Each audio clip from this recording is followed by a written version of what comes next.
ฮะทักทายสบายดีเนาะหมู่เพื่อนเอฟซีมื้อนี้พอกันอยู่ป่าแหวคือเก่าเนาะทุกคนเนาะนี่เนาะมื้อนี้เฮาสิมาใส่เสือกล้างนี่เด้อทุกคนเด้อนี่เนาะล้างตัวเฮาเฮ็ดโตไว้เมื่อวานนี่เนาะเสือกเฮาเนาะทุกคนเนาะถือมานี่เนาะทุกคนเนาะล้างนี่ล้างที่เฮาเฮ็ดโตไว้เมื่อวานนี่เนาะตัวนั้นเนาะมันล้างถือเงินมื้อก่อนเนาะทุกคนเนาะนี่เนาะเฮาสิเฮ็ดล้างนี่เนาะบ้านนี้เฮาสีซักขั้นมันเนาะทุกคนเนาะ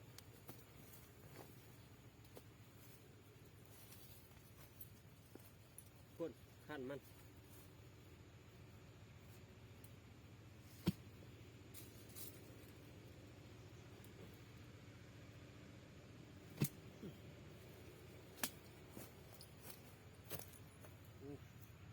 พอดีงามทุกคนพอดีงามเนาะทุกคนเนาะหลังจากเฮาซักขั้นมาแล้ว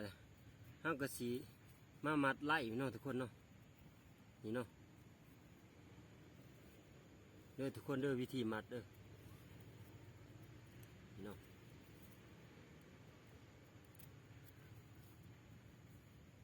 าะคนเนาะได้อย่างสี่เลยเนาะสีขัดมันเลยสีหางเนาะเหมือนเนาะ